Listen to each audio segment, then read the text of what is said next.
Mike and I met in Bible college doing puppets. It really clicked right away. I mean, because we started writing, just these crazy puppet skits. And I, for some reason, decided to do The Princess and the Pea, do a retelling of The Princess and the Pea. But I switched it around and told the story from the perspective of the pea. It never made it as a puppet show. But as we finally got into making VeggieTales, it was one of the first things we tried to sell the show with, was some little pictures that Mike and I drew of the Princess and the Pea, told entirely, at this point, with vegetables. As we went into the first show, nobody had really done that with 3D before. Pixar was doing some very early work at the time, doing some shorts, but this was, 8 years before Toy Story. Well, 1993, we were technically the first American CG series. It hadn't been done, that trail had not been walked before, so we think we should be able to walk it, but nobody's walked it yet, so we're going to have to be the pioneers to blaze that trail. It was a really crazy idea. There was very little money. It was this wonderful underdog situation, which I loved the whole idea behind it. Just like, well, let's just try to pull this off. Who are you? I'm Bob. I'm a tomato, and I'm here to help you. The title of the show, Where's God When I'm Scared, was highly appropriate at that point, because I didn't have a clue what I was doing or how I was going to sell it, how we were going to make money on it so we could make more or anything, but off we went. We had to produce the main songs, we had to produce the main characters, we had to come up with everything from scratch. I start writing the first VeggieTales episode, and I think, okay, I think there should be a song here. Got out my guitar and just strummed these 3 simple chords and sang, called my wife in, said, come here, Elise, and she's a music major, so it was a little embarrassing. It was the first song he ever played for me of the whole series. It was the first song I believe that was ever written. And it was so funny. We were in this little house in Chicago, and he's upstairs on the bed. And Lisa, come here, come here. And I get up there, and he said, I think I've got this first song. And he had his guitar out, which I think was his guitar from junior high, so it's sort of 3/4 size. And I think a few of the strings were off. Said, God is bigger than the boogeyman. He's bigger than Godzilla or the monsters on TV. Oh, and just sang that little song for her, and she just stared at me. And just thought, oh boy, is this gonna work? Yeah, it's a cute song, but... And we were going to a church where they had a great music director whose name was Kurt Heinecke. And I was watching him one Sunday, up on stage, and he had his synthesizers and sequencers all out and was doing all this great stuff. And I thought, I'm going to go talk to that guy and see if he could make my little song sound like a big song. And sure enough, he was interested. He wanted to help out. So we started, writing these little songs, and then Kurt would try to actually turn them into real songs. VeggieTales, VeggieTales, VeggieTales, VeggieTales. When we came up for the concept of the show, it needed a name, and I came up with the name VeggieTales. I don't think there's anything that genius about it. It just made sense to me. We're telling tales with vegetables. It's VeggieTales, and it just sounds, sounds like vegetables, and so I don't know. It had a nice ring to it, and I thought, okay, yeah, that's a really good name, and then we needed a theme song, and I remember actually sitting in the office space, thinking up a theme song, and I came up with, if you like to talk to tomatoes, if a squash could make you smile. And then I got stuck on smile. And I was like, okay, what rhymes with smile? And I even borrowed Phil's rhyming dictionary. And, in that rhyming dictionary, it didn't even have aisle for it. And then, the next day it dawned on me, aisle, yes. There's a rhyme for smile. So wrote the little intro to that. Yeah, and I wanted to have Larry playing tuba, and I didn't play the tuba. So obviously Bob got to sing it because, Larry was busy playing, which Kurt actually did on an actual tuba. The VeggieTales theme song is very clear in my head because the tuba that I played on that was probably the only live instrument we used in that first show, except for Mike Sage playing some acoustic guitar. So I used to be a band director, and so I called one of my band directing friends and asked him if I could borrow a tuba from the band, and he said sure. So he lent me the tuba, and I used to be a band director, so I can kind of fake my way through many different instruments, tuba being one of them. So I brought the tuba to our little storefront studio, and we didn't have a sound stage or a recording booth. We just had a back room with just all these tarps and sheets and blankets and acoustic tile taped up and that sort of stuff to kind of make it soundproof. And I was in there playing my tuba like at midnight one night, and Phil and Lisa were just laughing in the other room because it wasn't the best at times. But I have to say that, you know, on the recording, when Larry plays the tuba, there were some mistakes in there that are intentional. I could have played it better, but we wanted to make it realistic, like Larry wasn't the good tuba player. It's time for VeggieTales.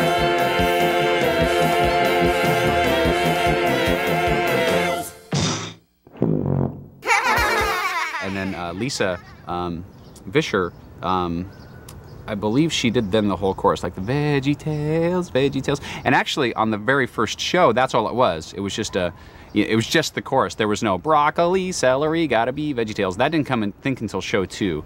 So it was just this, you know, chorus repeated over and over again until, you know, there's never ever been a show like VeggieTales. And I remember I actually protested about that because I thought that sounded a little presumptuous. I thought, we can't have that in there. You know, that sounds like, you know, we're being too snooty about it. There's never ever been a show like VeggieTales. And I remember Phil and Lisa, you know, just looking at me and just saying, well, there hasn't. Well, okay, maybe we can put that in. So we did Where's God When I'm Scared, you know, in 2 sections. The first section was God is Bigger Than the Boogeyman, or Tales from the Crisper, depending on what people refer to it as.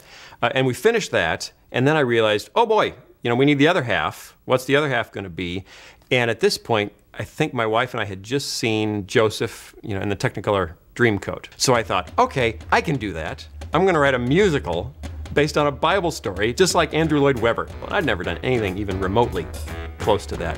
I woke up in the middle of the night with this little melody going through my head, you know, bum bum bum bum bum bum bum bum bum bum. Oh no, what we gonna do? The king likes Daniel more than me. So I got out my mini cassette recorder and I ran into the bathroom and shut the door. In the middle of the night, I woke up because he wasn't there, which does not happen. And I am thinking, where is he? And I look and I see a light coming from under the bathroom door. And I'm thinking, is he sick? What's going on? I better go check. And I went over, and as I got closer, I see this shadow as if he's sitting next to the door, which made me worried. Perhaps he was ill. And then I hear this song. I hear him going, I am King Darius. I've had a dream. So without further ado, Silly Songs with Laddie. The Water Buffalo song. The Water Buffalo song was the very first Silly song and the only one that I wrote. There really was no master plan, you know, behind the idea of Silly Songs. You know, from show 1, we never thought, okay, well, in every show now, there's going to be a silly song. I just wanted to do something silly in the middle of the video, just that really weird, you know, and now for something completely different. And I was walking through the plaza of the Dirksen Federal Building in downtown Chicago. All of a sudden, into my head, this little song just jumps. And I start singing, everybody's got a water buffalo, yours is fast and mine is slow. And I thought, well, where did that come from, first of all? And that's kind of fun. That could be, you know, the first little goofy song that we put in as this break. Now, it was never my intention that every show would have a silly song, but rather that we just do silly things, you know, little breaks. So the second video has The Forgive-O-Matic, which is actually a script that Mike and I performed as a puppet show back in Bible college. And so I did that. I thought, well, this is silly. We'll throw that one in. And immediately we got letters. Where's the silly song? From that point on, we thought, okay, well, you know, maybe this silly song concept, you know, is something we should actually use in every show. And, you know, so then, you know, the Hairbrush song came after that. And the rest was history. And so what we have learned applies to our lives today. And God has a lot to say in His book. I wanted to have a song that would play at the end when it was time to sum up what we had learned. You know, very similar to the end of any kid's show like Mr. Rogers or Captain Kangaroo, when it's, you know, it's the time to say goodbye song. We were driving on the way to church, and we came up with this melody, and it was just a melody. It was do-do-do-do-do-do-do-do-do-do-do, and we were harmonizing on it. I was like, this is great. He said, Lisa, you have to sing this song all through church and remember it so we can run home and we can play it out on the piano or we're going to lose it. But we had to go through a whole church service. And of course, in the church service, they're going to play songs which will knock whatever song you have in your head completely out. And I thought, okay. And we walked into church, and the whole service, and even, you know, the worship songs, and and I felt horrible. I had to do it. And so we raced home and sat down at the piano and plunked it out and wrote the What Have We Learned song. Which has terrorized Bob ever since.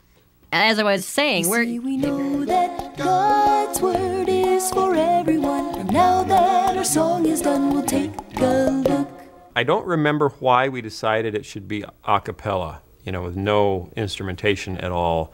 And it may have been inspired by, you know, Take Six at the time, or Bobby McFerrin. And it came down to just Lisa and myself. I mean, Lisa sang the lead and I sang a harmony, and then we're doing the doo-doo-doo-doo little background parts. And we just kind of layered it all together and listened to it, and it sounded pretty good, but it was really missing something. And I think we sent Phil into the booth to maybe do a low bass part or something, just try to come up with anything. And he went in there, and of course, because it's in a cinder block cellar, there's no window, we can't see what's happening. And we start hearing this percussive sound that was making the whole song work.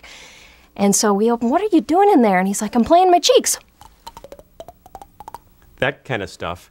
And that's the percussion in the song, is me playing my cheeks. Hi, kids, and welcome to VeggieTales. I'm Bob the Tomato. And I'm Larry the Cucumber. And we're here to answer your questions. Mike and my wife Lisa and I went into the post house and recorded the very first script, you know, in probably April or May of 1993. So we started making the first video. I had one computer, it was set up in my spare bedroom, and then I was attempting to literally animate the whole film. Phil did the math and realized that it was going to be impossible for him to finish it himself. And I got, if you know the story of the first one, Where's God When I'm Scared, Junior watched the scary monster on TV, runs up the stairs, goes into his room, and slams the door. I'd gotten about that far, and I realized that it would be the end of me to attempt to do this by myself. He had met a guy, his name is Chris Olson. He was telling me this idea he had that he was working on that was animated computer vegetables that sounded very intriguing.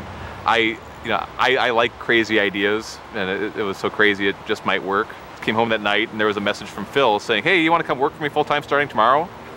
So I decided to do that. Of course, starting the next day meant that I had to build out the entire first studio because I happen to know how to drywall. Phil did a little more math and realized that even with the two of them, they weren't going to be able to finish the animation. And so then they hired Robert Ellis. My wife said, "No, they can't work in our spare bedroom around the clock."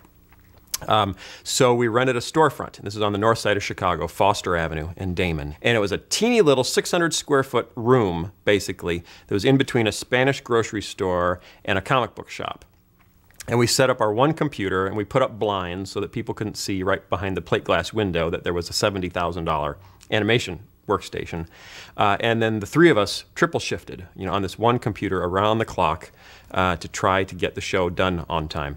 And we also, at this point, were trying to sell the videos ourselves, so we'd taken out ads in Christian magazines and had set up an 800 number in the office. So really, as you're working, you're getting calls every hour or every half hour from people who are interested and want to learn more about it and want to talk to us, or you're typing away, you're using your mouse, you're animating the show as they're buying it, which, you know, it keeps you in touch with your audience. In our ads, we had promised Christmas delivery. So we had to make Christmas delivery, or we'd actually be guilty of mail fraud in addition to our business failing. And we finished the video, I think the last 3 weekends, we attempted to work on it all weekend without sleep. Toward the end, we were doing this around the clock. It got to the point where first I was staying one night, then I was staying 2 nights, then about a week later, you know, you'd run home just to take a shower to hop back into work. We would crawl off into the corner, sleep for a couple hours, and get up and do it again. Then finally, the final rush, we got everything to tape that we could. They took the edit system. We still had to finish editing it, so we brought all the rendered frames in the actual computer itself to a new edit company, and we're laying everything off. We hadn't slept now for 5 or 6 days. We finally got everything laid off to a master tape. And we rushed it off to the duplicator and then slept for 2 days while he duplicated. 2 days later, we got the copies back. We all got together in the office and stuffed them into envelopes and put the mailing addresses on them, and then loaded them up into the back of Robert Ellis's station wagon and drove down to the Central Post Office in Chicago and got them all out. And about half the people got theirs 2 days before Christmas, and the other half got theirs the day after Christmas. But the first video went out. We succeeded. We nearly killed ourselves, but we actually got it done. We sold 500 copies of the first video, which did not even pay for the ads we'd taken out in magazines, much less the production of the video. But some of the Christian publishers and Christian music companies were among the first people to order the video on our 800 number with their credit cards. So right after Christmas, when the first videos came out, Word Music flew Lisa and I down to Nashville, put us up in a hotel, took us out to dinner, and we'd been starving, or we were starving actually right about then. So by the time it was done 5 months later, we had a 12 video deal with Word, which brought in some money so we could actually pay people and buy another computer and really get going and see where it would go. The team that we put together, which kind of evolved, friends, wives, people at church that we just kind of picked at random. It was just an amazingly tight little group of 5 or 6 people that were turning out half-an-hour films, every 4 to 5 months that were unlike anything anybody else had ever seen before.